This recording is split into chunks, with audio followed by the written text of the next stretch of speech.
Hey everybody, it is Megan Rohr, the Senior Church Communications Strategist here at Glide Memorial Church, and I have a special guest with me today to talk about an upcoming event.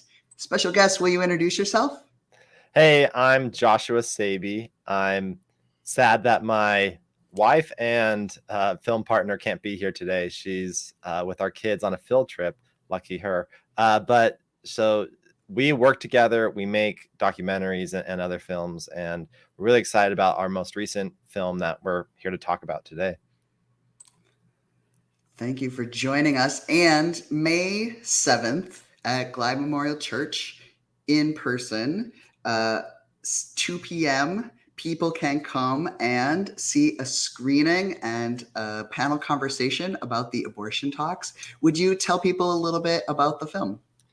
Yeah, so the Abortion Talks is a story about, so there was actually shootings, murder at some abortion clinics, back in '94 in Boston, and sort of the fallout from that. So there's a court case, there's a trial. They find the shooter, and there's this whole big trial around it, and there's posturing from both the pro-life and pro-choice movement trying to, you know, control the optics of the situation. But then there's another story that's happening, and that is happening in secret. And this is 6 women. So there's 3 leaders of the pro-life and 3 leaders of the pro-choice movement, and they start meeting secretly. And they actually meet together for 6 years, completely secretly. And it's 150 hours of meetings. And by the end of this, they actually become deep friends. And even though they never agree with each other and they have, really fundamental differences, they actually learn to respect each other, and they change the political as well as the rhetorical climate in the Boston area. Well, one of the things that is really interesting to me about the film is that it's not very common these days that people on dramatically opposing sides of issues can figure out how to have conversations with each other, let alone talk to each other over a long period of time and to really kind of hold each other and care about how they're feeling. I'm wondering if you have any thoughts about how, you know, viewing this film might be helpful for folk who are trying to figure out how to bridge that a similar divide in their life today. Yeah, so I think the film is helpful in probably at least two ways. One is just hope that it's possible. It's really a remarkable story. These were actual leaders. So we're talking president of Planned Parenthood, president of NARAL, president, of Mass Citizens for Life, president of the Archdiocese office, Affirming Life. There was a Episcopal priest. Who am I forgetting? I'm leaving out someone. Let's see. Oh, and then president of Women Affirming Life. So those were the 6 women, and they really were leaders, and they really, were more passionate about what they believed in, and yet they were still able to see the other people as human and well-intentioned in what they were trying to do. And it really changed how they went about their own work. So I think just the hope that that is possible is one real value of watching this film. The other value is actually you learn some actual skills and how they went about doing it.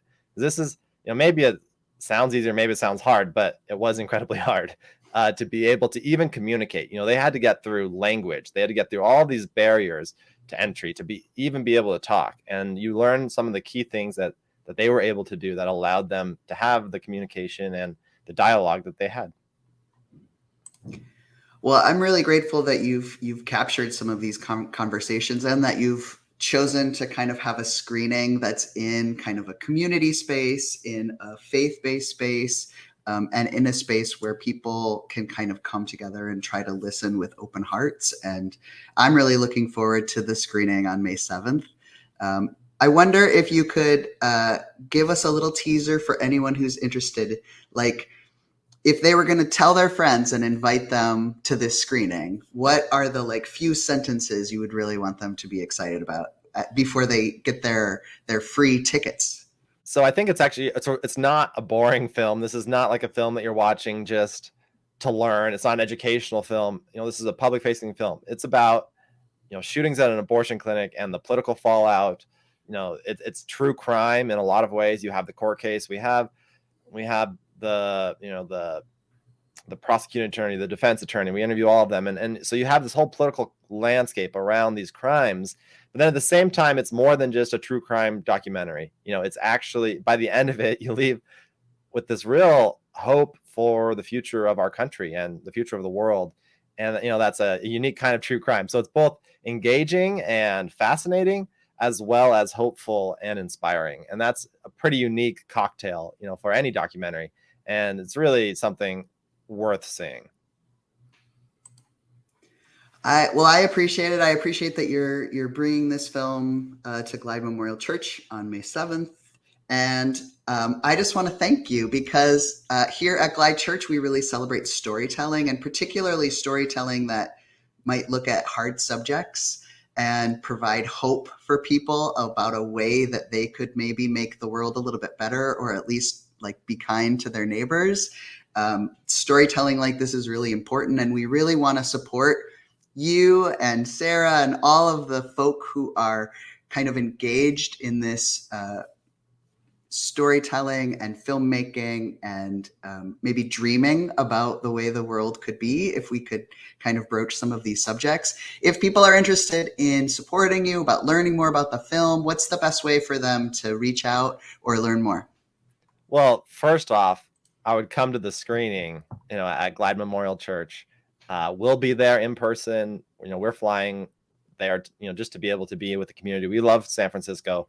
We've been there several times, and we're excited to come back. It's going to be, advertised, in the interfaith community. So we're hoping that there'll be people from a lot of different congregations, maybe even different political backgrounds in the same building. And that's exciting. So we're excited to be there. The other thing is, if you can't make it, you can go to abortiontalks.com, and there you can figure out how you can see you can figure out how you can see the film. We're excited to be in touch with you. You could also reach out to us through that website. So really, that's the place you can go to figure out, how to engage with this story and with this work of bridging divides. Well, thank you again for your time and for sharing this film with our community. Thanks, Megan. Really appreciate it, and really excited to be there and hopefully meet a lot of you in person. Yeah, we'll see you soon. See you, man.